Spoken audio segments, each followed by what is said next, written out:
नमस्कार दोस्तों, स्वागत है आप सभी का आपके अपनी YouTube channel online study with DK में। दोस्तों आज हम आपके लिए एनसीईआरटी बुक्स की एक मैराथन क्लास लेकर आए हैं और जो कि है पर्यावरण अध्ययन से संबंधित।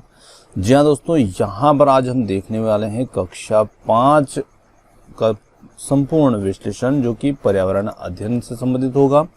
और यहाँ पर पर्यावरण अध्ययन के हमने एक साथ 22 अध्याय से जो भी महत्वपूर्ण बिंदु निकलते हैं जिनसे सीटेट टेट और अन्य कॉम्पिटिशन एग्जाम में क्वेश्चन पूछे जाते हैं, वो सब हम इसमें देखने वाले हैं एक ही वीडियो में। जी हाँ दोस्तों, तो चलिए और स्टार्ट करते हैं। और साथ ही साथ आप एनसीईआरटी बुक्स के सोल्यूशन के लिए आप हमारे नए चैनल मेरा घर मेरा स्कूल को सब्सक्राइब कर सकते हैं। वहाँ पर भी आपको गणित, साइंस आदि से संबंधित सभी बुक्स को इम्पोर्टेंट पॉइंट्स के साथ में समझाया गया है। और यहाँ पर देखिए, आज जो पर्यावरण अध्ययन के हम 22 अध्याय को एक साथ देखेंगे, तो यहाँ पर कौन कौन से अध्याय को यहाँ पर हम देखने वाले हैं, थोड़ी सी इनके बारे में चर्चा कर लेते हैं। तो देखिए, यहाँ पर हमारा जो पहला अध्याय वो है कैसे पहचाना चींटी ने दोस्त को, कहानी सपेरों की, चखने से पचने तक और आम खाएं 12 महीने, बीज बीज बीज, बूंद बूंद दरिया दरिया, पानी का प्रयोग, मच्छरों की दावत और डायरी, कमर सीधी ऊपर चढ़ो, बोलती इमारतें, सुनीता अंतरिक्ष में। और यहाँ पर खत्म हो जाए तो अगला अध्याय जो होगा 12वां हमारा, उससे भी प्रश्न है खत्म हो जाए तो। इसी के साथ में बसेरा ऊंचाई पर जब धरती कांपी, उसी से ठंडा उसी से गर्म, कौन करेगा यह काम, और फांदली दीवार, जाएं तो जाएं कहाँ, किसानों की कहानी, बीज की जुबानी, और किसकी जंगल, किसकी झलक, किसकी छाप, और फिर चला काफिला। जी हाँ दोस्तों, ये सभी अध्याय से जो भी पॉइंट से प्रश्न बनेंगे वो सब आपको आज के इस वीडियो में मिलने वाले हैं।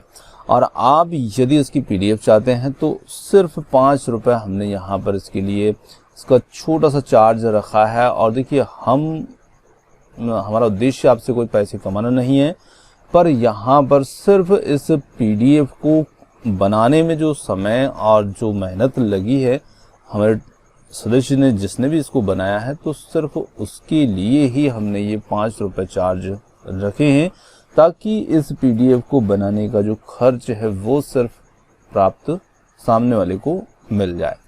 तो ये PDF आपको जो है हमारी जो टेट सक्सेस ऐप है उसके अंदर आपको पेड PDFs में ये उपलब्ध हो जाएगी। और इसके लिए सिर्फ 5 रुपये वहाँ पर चार्ज रखा गया है, क्योंकि यदि हम मान लीजिए इसे फ्री भी करते हैं तो फ्री में कोई जो होता है उस चीज़ को उतना माइंड नहीं करता है।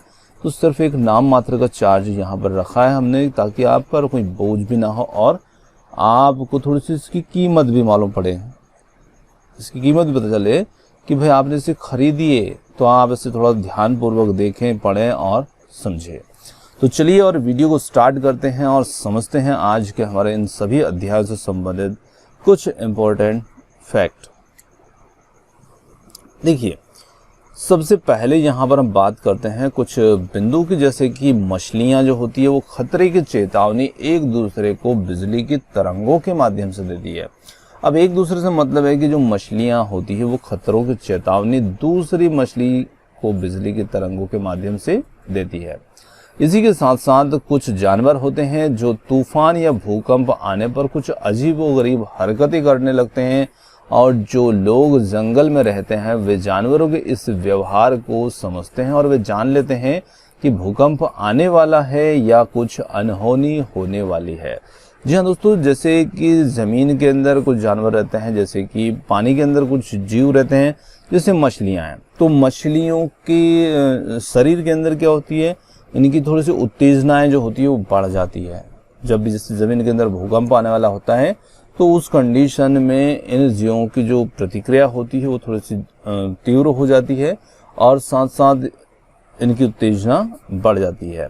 इसी के साथ में हम बात करते हैं जैसे कि जो ज़मीन के अंदर बिलों में रहने वाले जीव होते हैं, जैसे सर्प वगैरह होते हैं, तो ये ज़मीन से बाहर निकलने लगते हैं, बहुत सारे ज़मीन से बाहर आने लगते हैं। तो इसका मतलब होता है कि जो इन जीवों के व्यवहारों को जानते हैं, जो जंगल में रहने वाले लोग होते हैं, वो बहुत आसानी से पहचान लेते हैं। है ना। इसी प्रकार से जो मछुआरे होते हैं वो मछलियों की कुछ हरकतों से पहचान लेते हैं कि भूकंप, सुनामी, कुछ भी अनहोनी घटना होने वाली है। इसी प्रकार से जंगल में ऊंचे पेड़ पर बैठा हुआ लंगूर जो होता है वो पास आती मुसीबतें जैसे शेर, चीता आदि को देखकर एक खास आवाज निकल करके अपने साथियों को संदेश देता है, और इस काम के लिए पक्षी भी खास प्रकार की आवाजें निकालते हैं। चलिए अब यहाँ पर हम देखते हैं कुछ जानवर जो होते हैं, इनसे सोने से संबंधित भी कुछ प्रश्न जो है कभी कभी बनते हैं। तो जिससे मान लीजिए कि जानवर जो होते हैं अपना कुछ समय खाने पीने सोने में किस प्रकार से व्यतीत करते हैं, तो यहाँ पर हम बात करेंगे जानवरों के सोने का समय, मतलब कौन जानवर जो है कितने घंटे सोता है, कौन जानवर ज़्यादा सुस्त होता है, आलसी होता है, ये हमें इससे पता चलेगा। क्योंकि जो जानवर जितने ज़्यादा लंबे समय तक सोगा वो उतना क्या होगा, सुस्त जीव होगा, आलसी जीव होगा। जैसे हाथी है तो हाथी सिर्फ 2 घंटे में अपनी नींद कंप्लीट कर लेता है और 2 घंटे उसका सोने का समय हुआ करता है। इसी प्रकार से जिराफ है, जिराफ भी 2 घंटे ही सोता है और गाय 4 घंटे के लिए, बिल्ली 12 घंटे, स्लाथ 17 घंटे। अब देखिए, और अजगर जो है वो 18 घंटे। अब देखिए दिन में 24 घंटे होते हैं।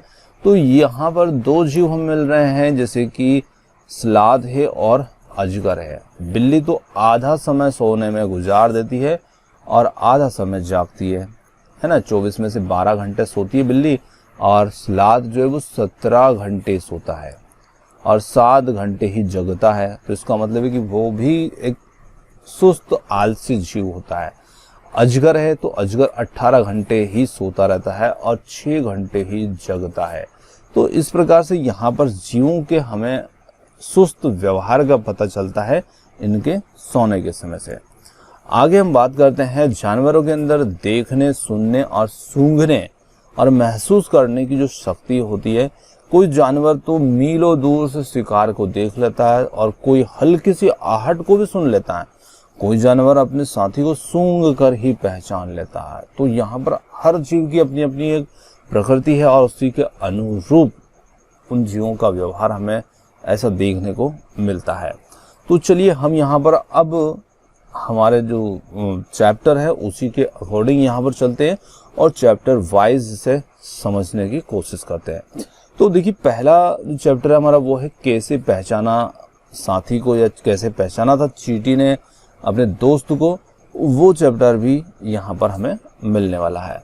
तो देखिए यहाँ पर हम बात करते हैं चींटियों के बारे में। तो चींटियाँ जो होती हैं, चींटियाँ चलते हुए अपने पीछे खास एक किस्म की गंध जो होती है, जिसे हम फेरोमोन्स कहते हैं, उसे वो छोड़ती है।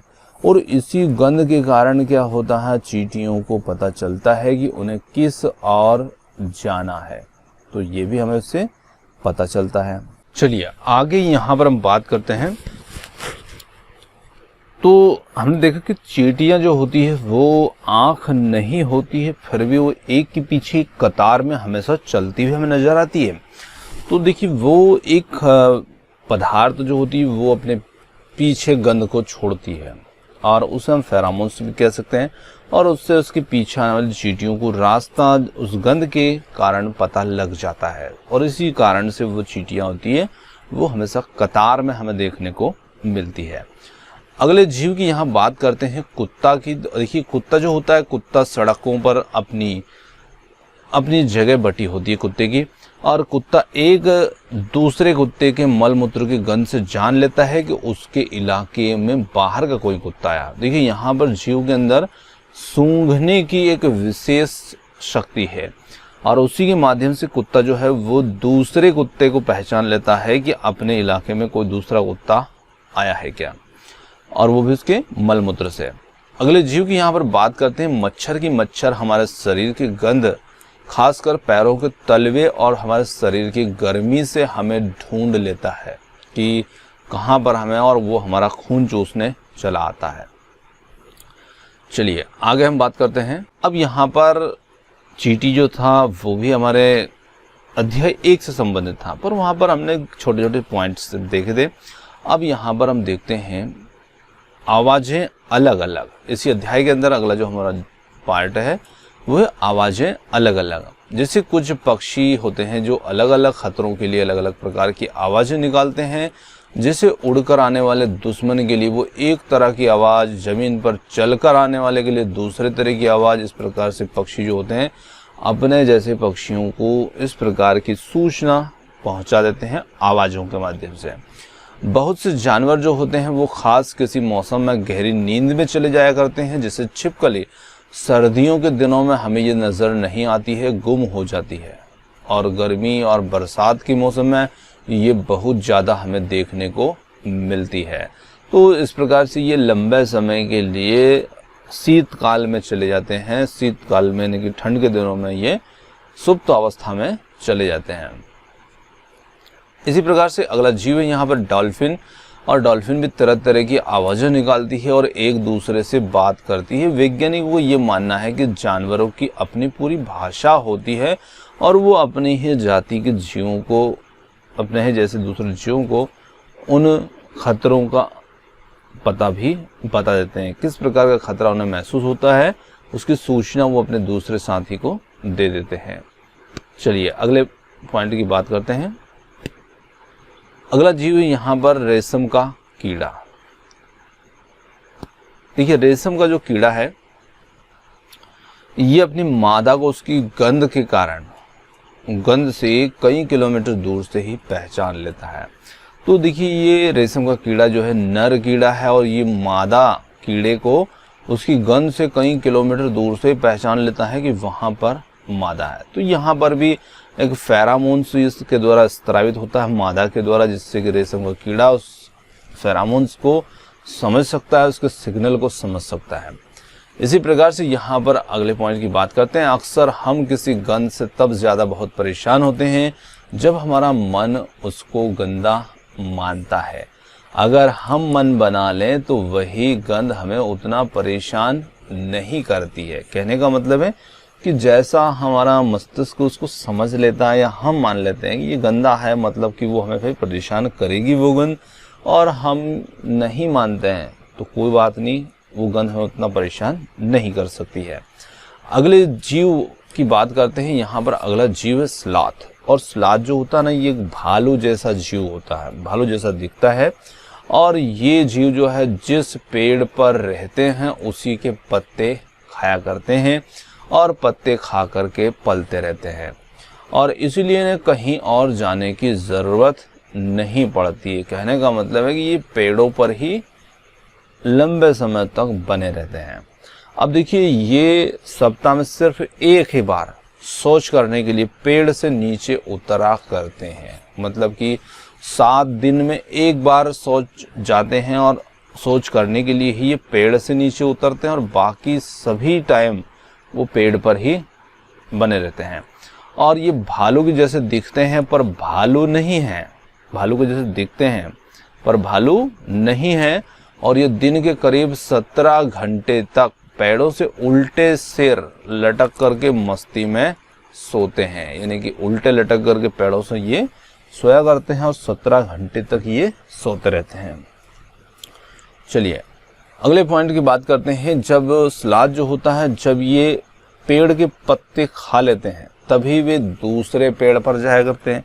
मतलब जब तक उस एक पेड़ के सारे पत्ते खत्म ना कर दें तब तक वो उस पेड़ को नहीं छोड़ते हैं, और जब पत्ते खत्म हो जाते हैं तो वो पास के किसी और दूसरे पेड़ पर चले जाते हैं। इस प्रकार से लगभग 40 वर्षों का जीवन काल होता है स्लॉथ का, और ये मुश्किल से 8 पेड़ों पर घूमने की तकलीफ उठाते हैं। तो मतलब देखिए 40 वर्षों में वो सिर्फ 8 पेड़ बदलते हैं, तो वो एक पेड़ पर लगभग 5 साल तक जीवन व्यतीत किया करते हैं, है ना। तो इस प्रकार से हम देख सकते हैं कि स्लॉथ जो होता है वो बहुत ही सुस्त जीव हुआ करता है।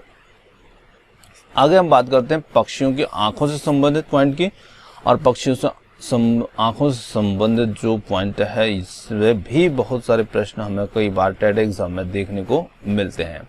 जैसे कि चील, बाज, गिद्ध ऐसे जैसे पक्षी होते हैं, और ये हमसे 4 गुना, कितने गुना, 4 गुना ज़्यादा दूर से देख पाते हैं। और जो चीज़ें हमें 2 मीटर की दूरी से दिखाई पड़ती है वही चीज़ ये पक्षी 8 मीटर की दूरी से भी देख लेते हैं। देखिए हमें 2 मीटर की दूरी से दिखाई पड़ती है, और ये 8 मीटर तो हमसे 4 गुना इनकी दृष्टि हो ही गई। इसी प्रकार से ज़्यादातर पक्षी जो होते हैं ना, उनकी आंखें उनके सिर के दोनों तरफ हुआ करती है, और इस प्रकार पक्षी एक ही समय में 2 अलग अलग चीज़ों पर नज़र डाल लेते हैं, और जब ये बिल्कुल सामने देखते हैं तब इनकी दोनों आंखें एक ही चीज़ पर होती है। मतलब जब ये अलग अलग इनकी नज़रें होंगी तो ये अलग अलग देखते हैं, पर जब ये सामने देखते हैं तब इनकी आंखों का फोकस सामने की चीज़ों पर होता है। और जब पक्षी दोनों आंखें एक ही चीज़ पर केंद्रित करते हैं तब उन्हें चीज़ की दूरी का एहसास भी पता लग जाता है, और जब ये अलग अलग चीज़ों पर केंद्रित करते हैं अपनी आंखें तो उनको देखने का दायरा बढ़ जाता है। तो देखिए, दूरी का एहसास और देखने का जो दायरा होता है वो इस प्रकार से एडजस्ट कर लेते हैं अपनी आंखों के माध्यम से। और ज़्यादातर पक्षी ऐसे होते हैं जिनकी आंखों की पुतलियां जो होती हैं वो घूम नहीं सकती, और ऐसे पक्षी जो होते हैं वो अपनी गर्दन को घुमाकर ही पास देखते हैं। तो कुछ जीव ऐसे भी होते हैं जो अपनी गर्दन को घुमाते हैं, जिससे कि उल्लू होता है, तो इनकी आंखों की पुतलियां जो होती है वो घूम नहीं सकती है। चलिए अगले पॉइंट की बात करते हैं। यहाँ पर आमतौर पर माना जाता है कि दिन में जागने वाले जो जानवर होते हैं वो सिर्फ कुछ रंगों को देख पाते हैं, और रात में जागने वाले जानवर जो होते हैं वो हर चीज़ को सफ़ेद और काली ही देखते हैं। अब देखिए, दिन में जागने वाले जानवर तो कुछ रंगों को देख पाते हैं, मतलब कि उनके लिए दुनिया रंगीन है, परंतु रात को जागने वाले जानवर के लिए दुनिया कैसी होती है, ब्लैक एंड वाइट होती है, काली और सफ़ेद, क्योंकि उनकी आँखों की कोशिकाएं कुछ इस प्रकार की होती है कि उनमें सिर्फ काला और सफ़ेदपन ही वो देख पाते हैं। इसी प्रकार से अगले पॉइंट की बात करते हैं। यहाँ पर सांप के बाहरी कान नहीं होते हैं, और ज़मीन पर हुए कंपन को वो सुन लेते हैं सांप। अगले जीव की बात करते हैं, और अगला जीव है यहाँ पर होगा बाघ। देखिए, बाघ के बारे में कुछ विशेष बातें जिनसे अक्सर प्रश्न पूछे जाते हैं। तो देखिए, बाघ की जो मूंछ होती है वो हवा में हुए कंपन को भाप लेती है ना।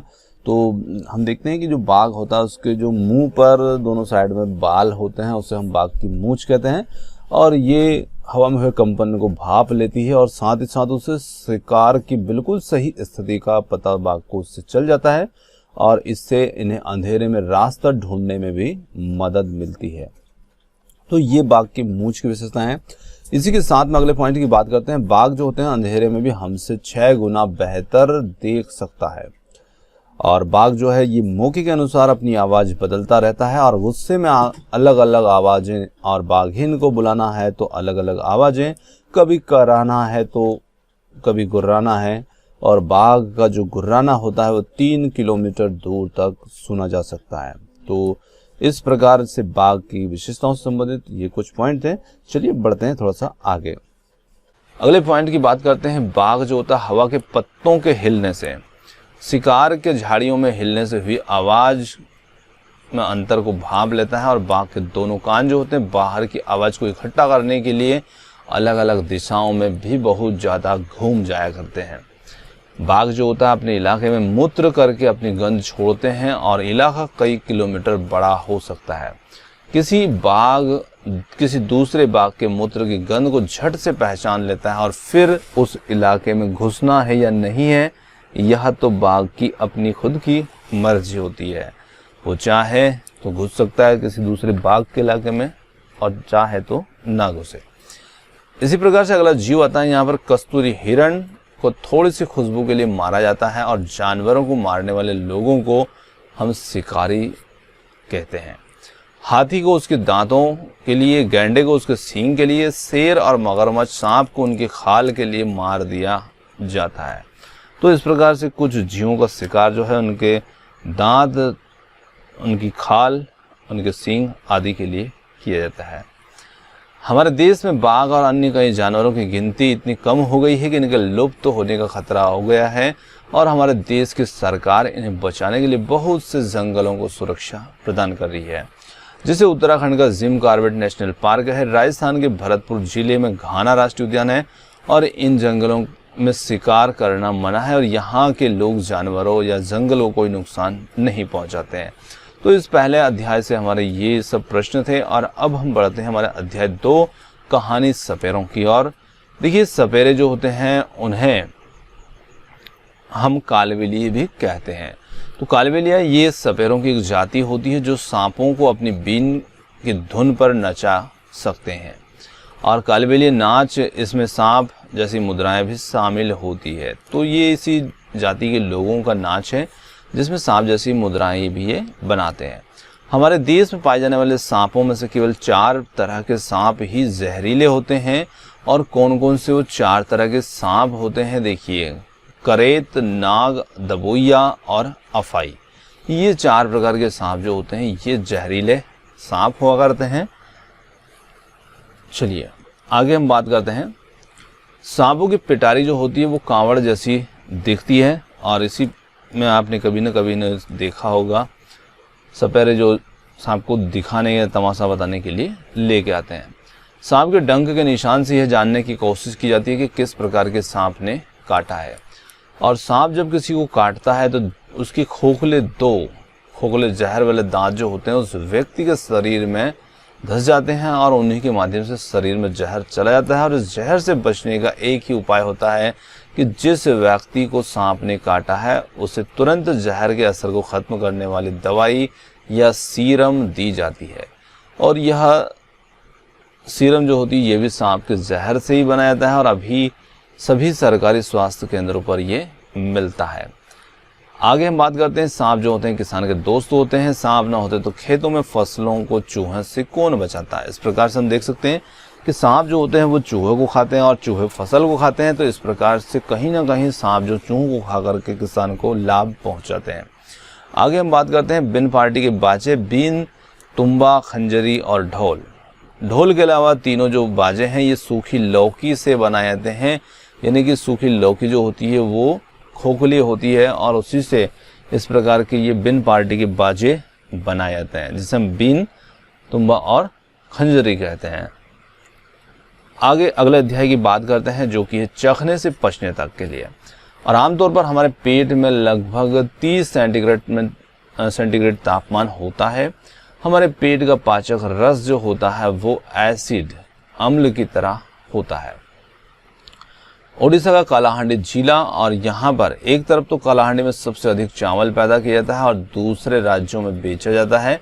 साथ ही साथ दूसरी तरफ कालाहांडी में कई गरीब भूखमरी से मर रहे हैं और कई बार तो यहाँ धान गोदामों में पड़ा सड़ जाता है ना। ये तो बहुत गलत बात है। चलिए आगे बात करते हैं अगले अध्याय की जो कि है आम खाएं 12 महीने।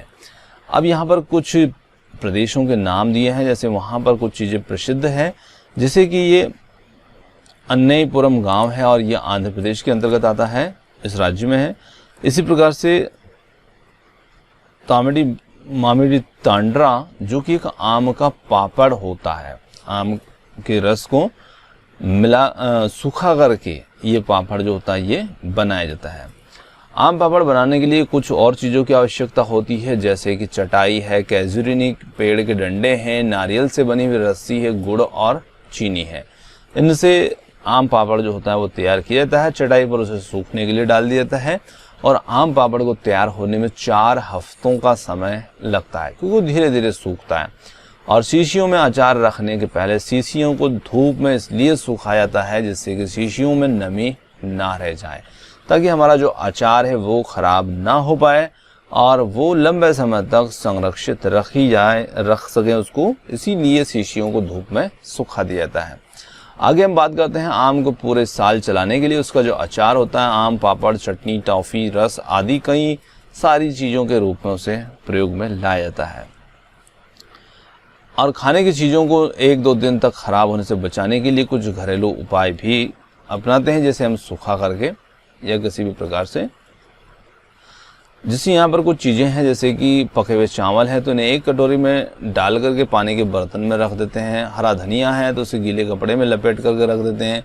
प्याज लहसुन इसे खुले में रखते हैं, नमी से बचा करके। दूध है, दूध को हम उबाल करके रखते हैं। और ये हमारे घरेलू तरीके हैं जिनके तरीके से हम खाने पीने की जो चीज़ें होती हैं उन्हें 1-2 दिन इस प्रकार से संरक्षित कर सकते हैं। आगे हम अगले अध्याय की ओर बढ़ते हैं और अध्याय 5 है जो कि बीज से संबंधित है। और यहाँ पर कुछ पौधों के बारे में बताया, जैसे शिकारी पौधा। अब शिकारी पौधे कौन कौन से होते हैं, तो ऐसे पौधे जो होते हैं ये चूहों, मेंढक, कीड़े मकोड़े, छोटे मोटे जीवों को फंसा करके खा जाया करते हैं और इन्हें इसलिए शिकारी पौधे कहा जाता है। और इनमें कुछ पौधों के नाम है जैसे निफेंथिस, इसे फीचर प्लांट या कलश पादप भी कहा जाता है ना। अब बात करते हैं ये जो निफेंथिस होता है ये कहाँ कहाँ पर पाया जाता है। तो ये पाया जाता है ऑस्ट्रेलिया, इंडोनेशिया, भारत के मेघालय राज्य में ये पाया जाता है। इसका आकार जो होता है लंबे घड़े के जैसा होता है, मतलब कलश कहते हैं, और जिसके ऊपर पत्ती का ढक्कन लगा होता है। घड़े से खास खुशबू निकलती है और जिसकी वजह से कीड़े जो होते हैं वो खींचे चले आते हैं और इसके अंदर फिसल करके गिर जाते हैं और ढक्कन बंद कर लेता है और उस कीड़े को फिर अपने अंदर पचा करके मार डालता है। अब देखिए ये जो पौधा है ये इस कीटों को क्यों खा रहा है, क्योंकि ये दलदली क्षेत्र में पाया जाता है और दलदली क्षेत्र में नाइट्रोजन की कमी होती है और उसी नाइट्रोजन की पूर्ति करता है ये इस प्रकार के कीड़े मकोड़ों से, है ना। और पौधों के ऊपर पहुंचते ही कीड़े अंदर फंस जाते हैं और बाहर नहीं निकल पाते हैं। तो कभी कभी ऐसा प्रश्न बन जाता है कि ये क्यों करता है ऐसा। तो आपको ध्यान रखना है कि ये नाइट्रोजन की पूर्ति के लिए ऐसा करता है। आगे बात करते हैं अगले पॉइंट की Velcro. Velcro Switzerland George menstrual ने 1948 में वेलक्रो बनाया था और वेलक्रो दोनों सतह से चिपक जाती है और खुलने पर चर चर की आवाज आती है। बस्ते, कपड़े, जूते, पट्टे आदि में इसका इस्तेमाल किया जाता है। तो आपने छोटी सी पट्टी देखी होगी जैसे जूते में होती है और ये बस्ते में भी होती है जो चर चर की आवाज करती है, उसे हम कहते हैं वेलक्रो। आगे हम बात करते हैं कौन कहाँ से आए, जैसे कि कुछ बीज हैं जो मिर्ची, चाय, सोयाबीन, भिंडी आदि के हैं और ये कौन किस देश से, किस राज्य से यहाँ पर हमारे पास आए हैं। जैसे कि चाय है तो चाय जो है वो असम में है और मिर्ची को पुर्तगाल देश के व्यापारी दक्षिण अमेरिका से भारत लेके आए थे। तो मिर्ची हमारे यहाँ पर कहाँ से आई थी, दक्षिण अमेरिका से। चाय जो है वो असम से। और सोयाबीन की बात करते हैं तो सोयाबीन जो है वो चीन की पैदावार है, चीन का बीज है जो चीन से लाया गया था। इसी प्रकार से भिंडी और कॉफ़ी जो है ये अफ्रीका से लाए गए हैं। और इसमें बात करते हैं आगे गोभी, मटर की, तो ये यूरोप से संबंधित है। इनका संबंध यूरोप से, ये यूरोप से हमारे देश में आए हैं। इसी प्रकार से बैंगन, मूली, सेम, करेला, आम, संतरा, बैर, केला, पालक, परवल, टिंडा, मेथी ये सब देशी हैं, मतलब हमारे देश के ही हैं। आगे हम अगले अध्याय की ओर बढ़ते हैं जो कि बूंद बूंद दरिया से संबंधित है और इसे देखते हैं। राजस्थान के जैसलमेर जिले में 650 साल पुराना एक तालाब है और उस 650 साल पुराने तालाब को घड़सीसर के नाम से जाना जाता है। ये उस तालाब का नाम है और इस तालाब को जैसलमेर के राजा घड़सी ने लोगों के साथ मिलकर बनाया था और इसी में 9 तालाब एक दूसरे के साथ जुड़े हुए हैं। आगे बात करते हैं अल बिरूनी की। और अल बिरूनी जिस देश से आया था भारत में, आजकल उस देश को हम कहते हैं उज्बेकिस्तान। तो ये उज्बेकिस्तान से हमारे देश में आए हुए बाह्य यात्री थे और अल बिरूनी ने उस समय तालाबों के बारे में लिखा था। जब ये हमारे भारत की यात्रा पर था उस समय ये तालाब वहाँ पर देखा तो उसके बारे में वर्णन अपनी पुस्तक में किया है। बहुत बड़े बड़े भारी पत्थरों को लोहे के कुंडों और सरियों से जोड़कर तालाब के चारों तरफ चबूतरे बनाए जाते थे। आगे हम बात करते हैं उत्तराखंड में पानी से जुड़ी एक रिवाज है और जो कि ब्याह के बाद नई दुल्हन आती है वह झरने या तालाब पर जाकर सिर झुकाती है। तो ये एक वहाँ का रिवाज है। आगे हम बात करते हैं बावड़ी को सीढ़ीदार कुआं भी कहते हैं क्योंकि इसमें उतरने के लिए बहुत सारी सीढ़ियां देखने को मिलती है, इसलिए बावड़ी को हम सीढ़ीदार कुआं भी कह सकते हैं। 1986 में जोधपुर और उसके आसपास के इलाकों में जब सूखा पड़ा था तब भूली बिसरी बावड़ियों को फिर से याद किया गया था। मतलब जो कचरे से भर चुकी थी ना उन्हें फिर से साफ किया गया था और फिर लोगों को पानी उन्होंने पिलाया था। चलिए आगे हम बात करते हैं कुएं के सूखने के कारण। अब कुएं जैसे होते हैं क्यों सूखते जाते हैं दिन पर दिन, तो हम देख सकते हैं कई जगह मोटर लगाकर ज़मीन का पानी जो है वो निकाला जा रहा है। इससे कुओं का वाटर लेवल जो होता है कम होता है और धीरे धीरे उनमें पानी और भी गहराई में मिलता है। तालाब जिसमें बारिश का पानी इकट्ठा होता है और वो अब नहीं रहे, बहुत कम हमें देखने को मिलते हैं।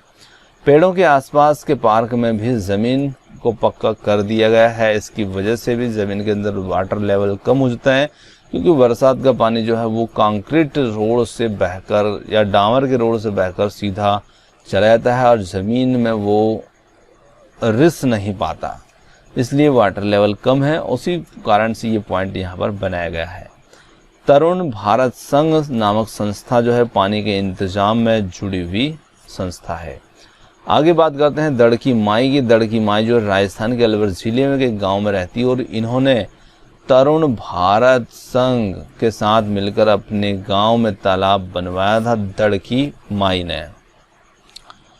आगे बात करते हैं यहाँ पर पानी के प्रयोग की, और पानी के प्रयोग से संबंधित पहला पॉइंट यहाँ पर आ रहा है दांडी यात्रा से संबंधित। और दांडी यात्रा ये घटना 1930 की है, जब भारत की आज़ादी से पहले बहुत सालों से अंग्रेजों ने आम लोगों के नमक बनाने पर रोक लगाई थी और ऊपर से नमक पर भारी टैक्स भी लगा दिया था। और इसी कानून के से तो लोग अपने घर के इस्तेमाल के लिए भी नमक नहीं बना सकते थे। और गांधी जी ने लोगों के साथ मिलकर इससे अहमदाबाद से दांडी तक समुद्र के तट पर एक लंबी यात्रा की थी और इस गलत कानून को तोड़ दिया था। नमक कैसे बनाया जाता है, तो इसके लिए हम समझ सकते हैं कि समुद्र का जो पानी होता है ज़मीन पर भरी क्यारियों में भर दिया जाता है और तेज़ धूप में पानी जो होता है वो तो सूख जाता है और नमक के ढेर वहीं रह जाते हैं। आगे हम बात करते हैं मृत सागर से संबंधित, क्योंकि नमक की बात हो रही है, सागर की बात हो रही है, तो मृत सागर जो होता है ये एक प्रकार का सागर, ये समुद्री है और वहाँ का जो पानी है उसमें नमक की मात्रा काफ़ी ज़्यादा होती है ना। तो इसीलिए उसका नाम पड़ा है मृत सागर, क्योंकि जब हम उसमें तैरते हैं तो हम डूबते नहीं हैं, उसका घनत्व इतना ज़्यादा है कि हम उसमें लेट भी जाएं तो हम तैरते ही रहेंगे। इतना नमकीन होने की वजह से उसका नाम दिया है मृत सागर। और वहाँ के लगभग 1 लीटर पानी में 300 ग्राम नमक की मात्रा है, तो ये उसकी सांद्रता है, इतना नमक उसमें मिला हुआ है। क्या इतना नमक पानी चख भी पाओगे और बहुत ही कड़वा लगेगा। और सबसे मज़े की बात तो ये है कि मृत सागर में हम ऐसे तैर सकते हैं जैसे कि हम आराम से लेटे हैं, यानी कि हम लेट भी जाएंगे तो भी हम उसमें डूबेंगे नहीं। अगले अध्याय की बात करते हैं जो कि मच्छरों की दावत से संबंधित है। और मच्छरों की दावत, मलेरिया पहला पॉइंट हमारा निकल कर आता है इससे। मलेरिया, देखिए मलेरिया बीमारी जो होती है ना वो मादा मच्छर से होती है और मादा एनाफिलिस वो मच्छर हमें काटती है। मलेरिया की दवा जो होती है ये बहुत ही पुराने समय से सिनकोना एक पेड़ होता है और उस पेड़ की छाल से ये दवाई बनाई जाती है। और पहले लोग छाल को उबाल कर और छान कर ही इस्तेमाल करते थे, लेकिन अब इस छाल से दवाई भी बनाई जाती है। माइक्रोस्कोप की बात करते हैं। माइक्रोस्कोप से हर चीज़ 1000 गुना बड़ी दिखती है। अब देखिए ये माइक्रोस्कोप पर भी डिपेंड करता है कि कोई माइक्रोस्कोप 1000 गुना, कोई लाख गुना तक भी बड़ा करके दिखा देते हैं, तो वो माइक्रोस्कोप के लेंस और उनकी बनावट पर डिपेंड करता है। पर लगभग हम एक नॉर्मल से माइक्रोस्कोप की बात करते हैं कि वो 1000 गुना बड़ा करके दिखा देता है। एनीमिया जो होती है, खून में हीमोग्लोबिन या आयरन की जब कमी होती है तो उस स्थिति को हम कहते हैं अमोनिया। और इसी खून की आयरन की कमी को पूरा करने के लिए हमें गुड़, आंवला और हरी पत्तेदार सब्जियों का सेवन करना चाहिए, क्योंकि ये जो सब्जी गुड़ आंवला है इनके अंदर आयरन या लौह तत्व जो होता है वो भरपूर होता है। आगे बात करते हैं एनीमिया से ग्रसित बच्चों की शारीरिक और दिमागी तंदुरुस्ती पर असर होता है, यानी कि जब बच्चे में खून की कमी होगी तो उसकी दिमागी तंदुरुस्ती पर इसका असर होगा और इसी कारण से बच्चे ठीक से नहीं बढ़ पाते हैं, उनमें फुर्ती कम होती है और जो कुछ पढ़ाया जाता है उससे समझने में भी परेशानी होती है। आगे हम बात करते हैं यहाँ पर मलेरिया, डेंगू, चिकनगुनिया से बचाव के कुछ तरीकों की। और आसपास के जो पानी होते हैं जैसे वहाँ पर उसको इकट्ठा ना होने दें, गड्ढों को भर दें, बर्तन, टंकी, कूलर आदि को साफ रखें, हर हफ्ते सुखाएं, मच्छरदानी का इस्तेमाल करें और गड्ढों में भरे पानी में मिट्टी, तेल आदि का छिड़काव कर दें। मच्छर पानी में अंडे देते हैं और इन्हें लार्वा कहते हैं और ये भूरे रंग के कीड़े पानी पर तैरते रहते हैं। सबसे पहले रोनाल्ड रास ने ये पता लगाया था कि जो मलेरिया का वाहक मच्छर है ना, रोनाल्ड राज को दिसंबर 1902 में चिकित्सा के क्षेत्र में बड़ा पुरस्कार मिला था, जो कि नोबेल पुरस्कार था। अगले पॉइंट की बात करते हैं, और अगला पॉइंट जो है वो आ रहा है हमारे अध्याय 9 से। डायरी कमर सीधी ऊपर चढ़ो। देखिए, नेहरू इंस्टीट्यूट ऑफ माउंटेनियरिंग ये उत्तरकाशी में स्थित है। तो कभी कभी इसे पूछ लिया जाता है कि ये कहाँ पर स्थित, ध्यान रखें उत्तरकाशी में ये स्थित है। अब देखिए, ये जो चैप्टर है ना, ये पर्वतारोहियों से संबंधित है, मतलब पहाड़ों पर चढ़ने से संबंधित है। और पहाड़ों पर चढ़ने वाले पहले सभी को नाश्ते में विटामिन सी और आयरन की गोलियों के साथ में गरम गरम चॉकलेट वाला दूध दिया जाता है, ताकि ठंड से बचाव और शक्ति ज़्यादा उन्हें मिल पाए। आगे हम बात करते हैं, यहाँ पर पहाड़ों पर चढ़ते समय ग्रुप लीडर क्या जिम्मेदारियां होती हैं। बाकी लोगों को सामान उठाने में मदद करना, सारे ग्रुप को आगे बढ़ जाने पर ही खुद आगे बढ़ना, जो चढ़ ना पाए उसे हाथ पकड़ चढ़ाना, रुकने के लिए जगह ढूंढना, सबकी खाने पीने का इंतजाम करना, और साथी के बीमार पड़ने पर उसका ध्यान भी रखना होता है। ये सारी जवाबदारियां जो होती है ना, ये ग्रुप लीडर की होती है। जो पर्वतारोही होते हैं उनमें जो भी उनके ग्रुप का लीडर होगा, इसकी जवाबदारी होती है। आगे हम बात करते हैं, यहाँ पर चट्टानों से नीचे उतरने को पर्वतारोहण की भाषा में रैपलिंग कहा जाता है। तो रैपलिंग का मतलब होता है चट्टानों से नीचे उतरना। कमर में रस्सी बांधकर उसमें स्लिग, एक तरह का हुक होता है, जिससे डालकर स्लिग को नदी पर बंधे हुए मोटे रस्से में डाल दिया जाता है। रॉक क्लाइंबिंग है। रॉक क्लाइंबिंग का मतलब होता है चट्टानों पर चढ़ना। नदी पार करने के लिए एक किनारे को दूसरे किनारे तक मजबूती से रस्सा बांध दिया जाता है, और इससे दोनों किनारों पर बड़े बड़े पिट ऑन यानी कि खूंटों से मजबूती से बांधा जाता है। मिजोरम में मिजो भाषा बोली जाती है। आगे हम बात करते हैं बछेंद्री पाल की, और बछेंद्री पाल जो है ये गढ़वाल के नौकुरी गांव की रहने वाली महिला है, और ये बड़े होकर इन्होंने इंस्टीट्यूट ऑफ माउंटेनियरिंग से पहाड़ पर चढ़ने की ट्रेनिंग ली थी। और इन्हें गाइड करने वाले जो थे वो ब्रिगेडियर ज्ञान सिंह, ये इन्हें गाइड करने वाले थे। आगे बात करते हैं अगले पॉइंट की। सन 1984 में बछेंद्री को माउंट एवरेस्ट पर चढ़ने के लिए चुना गया था, और बछेंद्री ने 23 मई 1984 को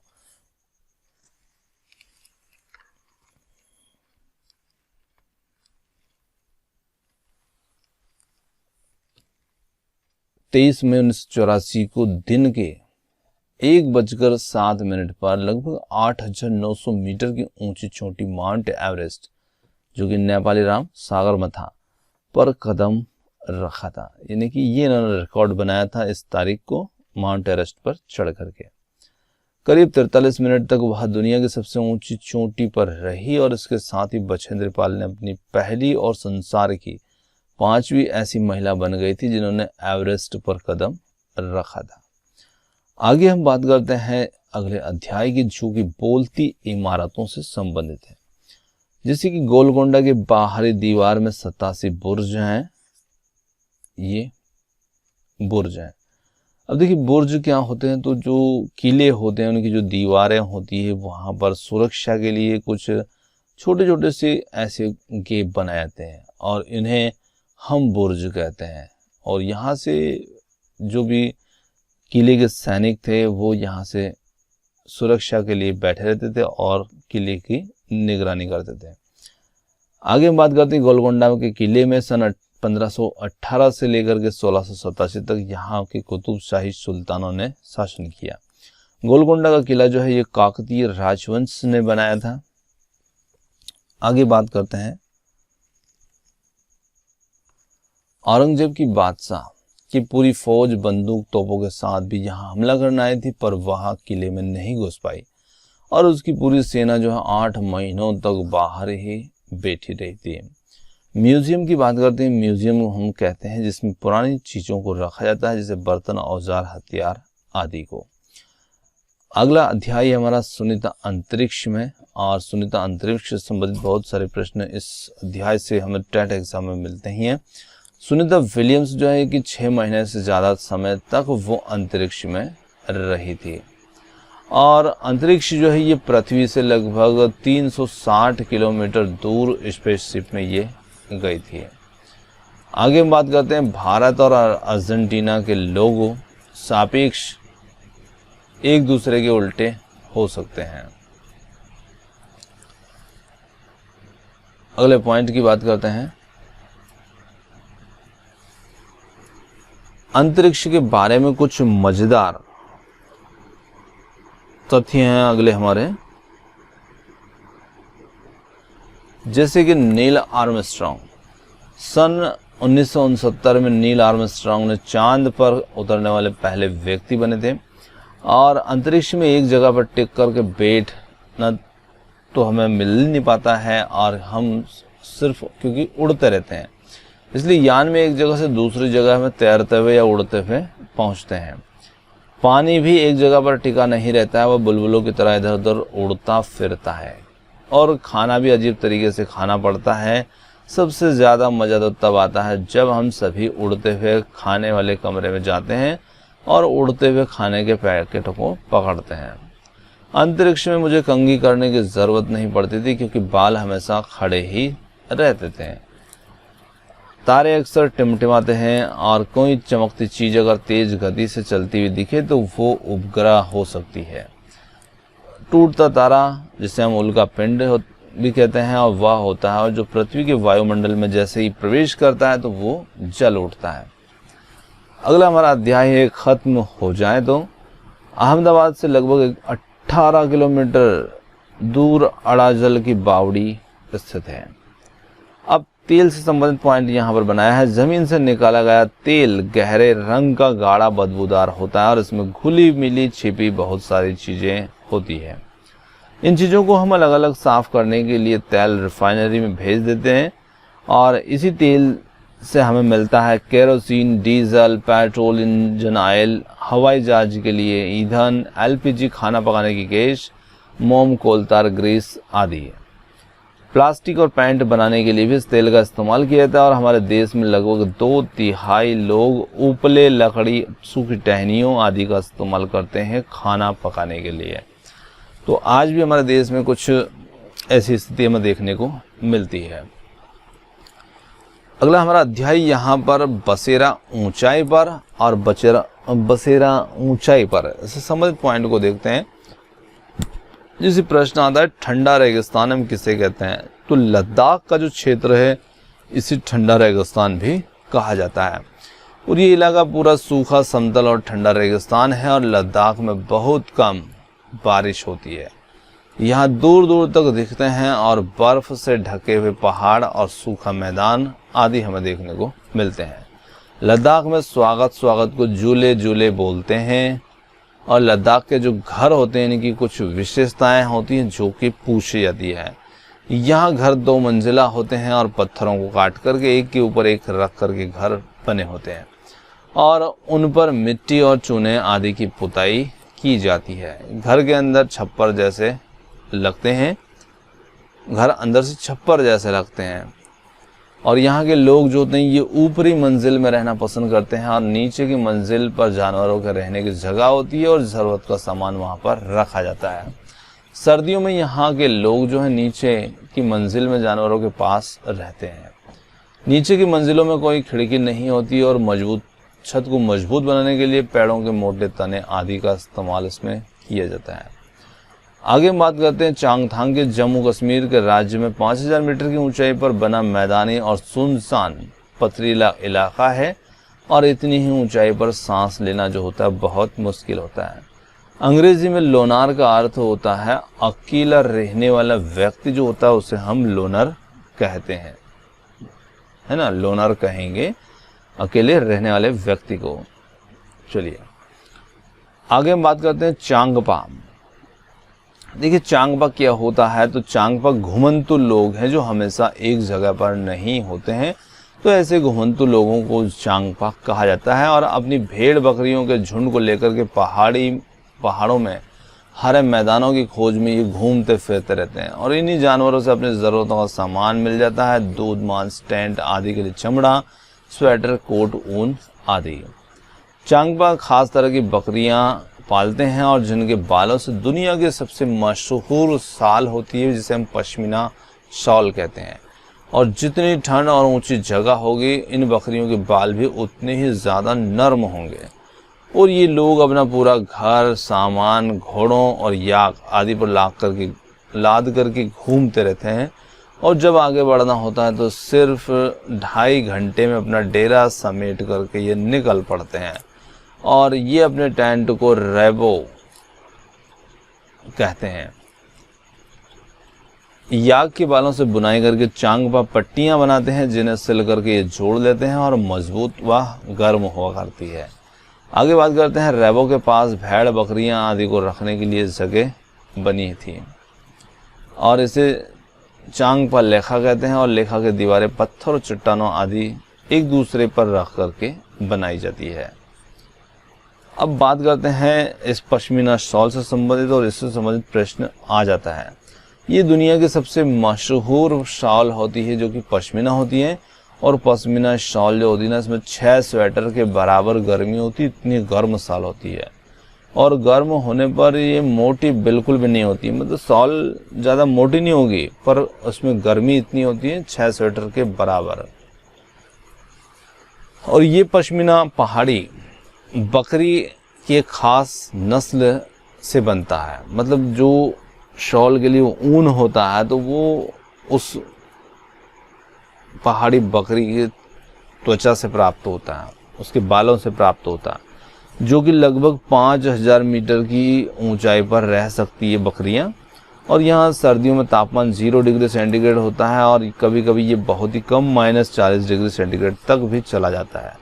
इतनी सर्दी से बचने के लिए बकरियों के शरीर पर बहुत बारीक बारीक और नरम बाल उगाते हैं और जो गर्मियों में झड़ जाते हैं और इन्हीं से ये बनाई जाती है पश्मीना शॉल। ये बाल इतने पतले होते हैं कि इनके 6 बाल मिलकर के हमारे सिर के 1 बाल की मोटाई के बराबर हुआ करते हैं।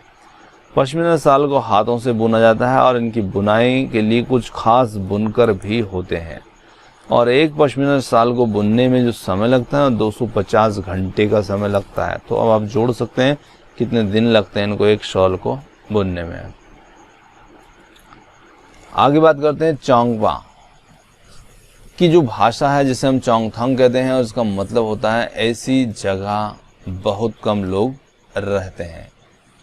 ऊंचाई पर जाने पर हवा के अंदर हम देखते हैं कि ऑक्सीजन की जो मात्रा होती है ना वो घट जाया करती है, कम हो जाती है और इसीलिए ऊंचाई पर हमें सांस लेना भी मुश्किल हो जाता है।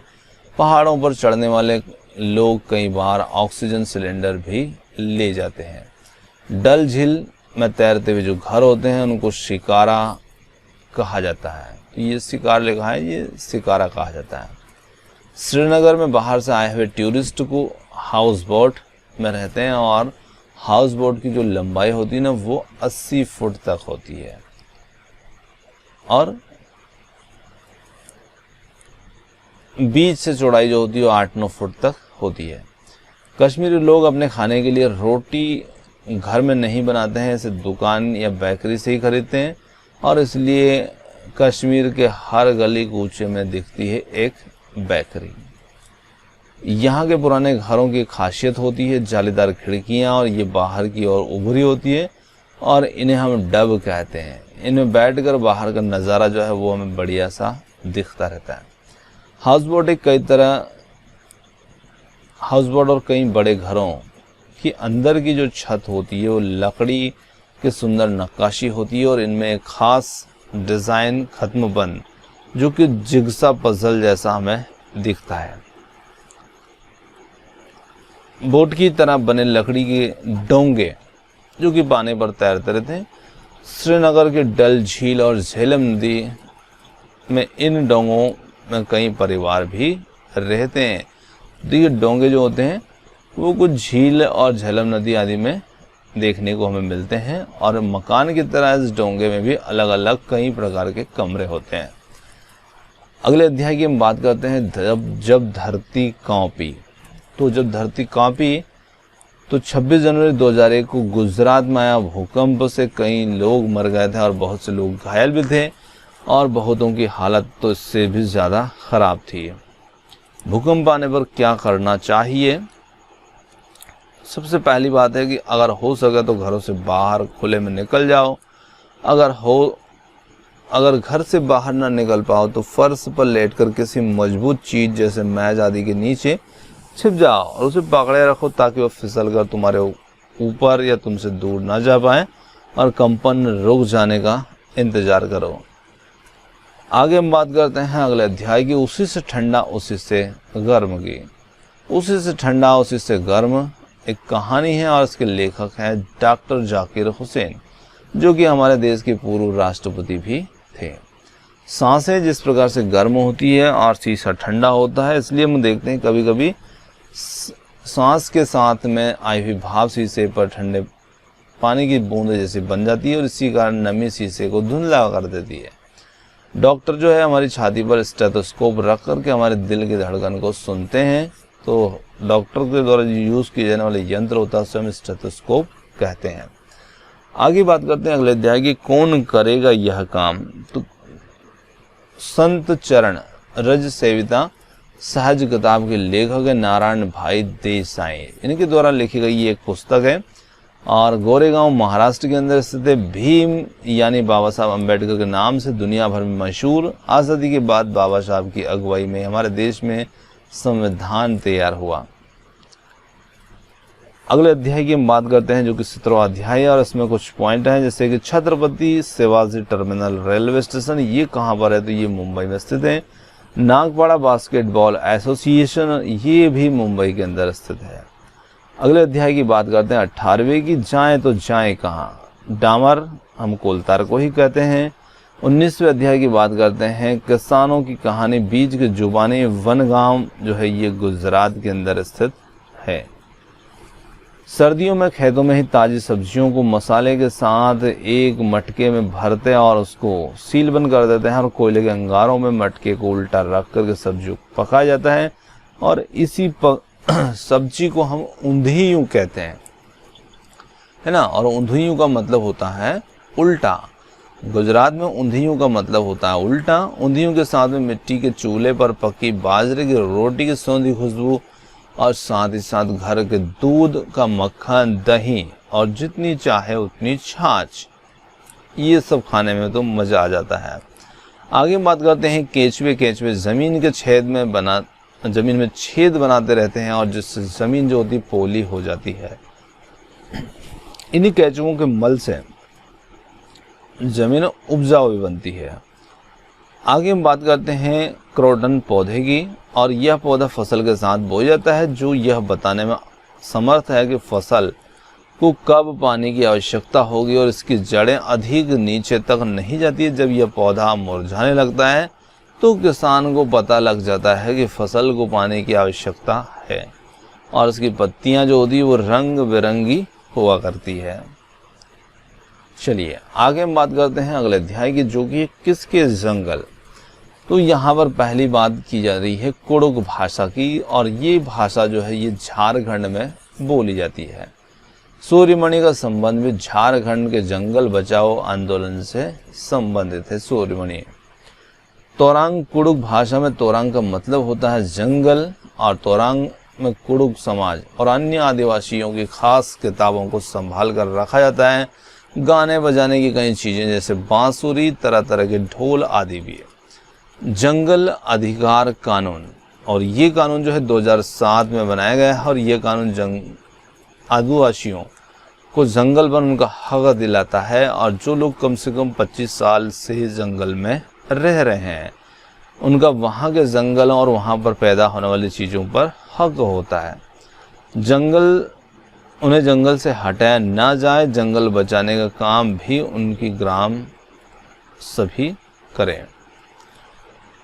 एक टीन जमीन हम जितनी ज़मीन पर बोते हैं उसे हम एक टीन ज़मीन बोलते हैं।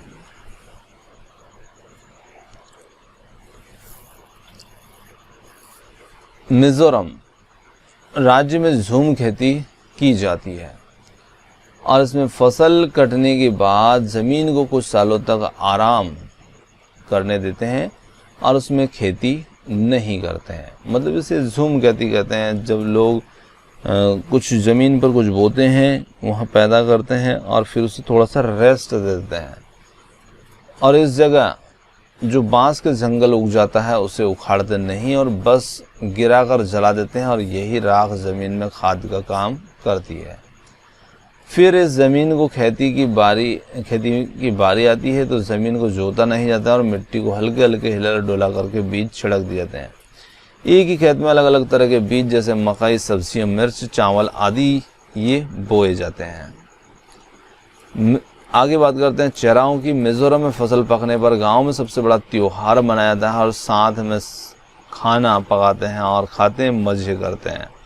चेराओ नाच भी करते हैं और इस नाच में ज़मीन पर बांस की डंडी से लेकर दो लोगों की जोड़ी आमने सामने होती है, बैठती है और ढोल की ताल आदि पर डंडियों को से पीटते हैं।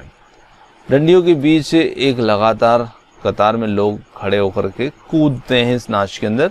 और मिजोरम के लगभग 3/4 लोग जो हैं वो जंगलों से जुड़े हुए लोग हैं।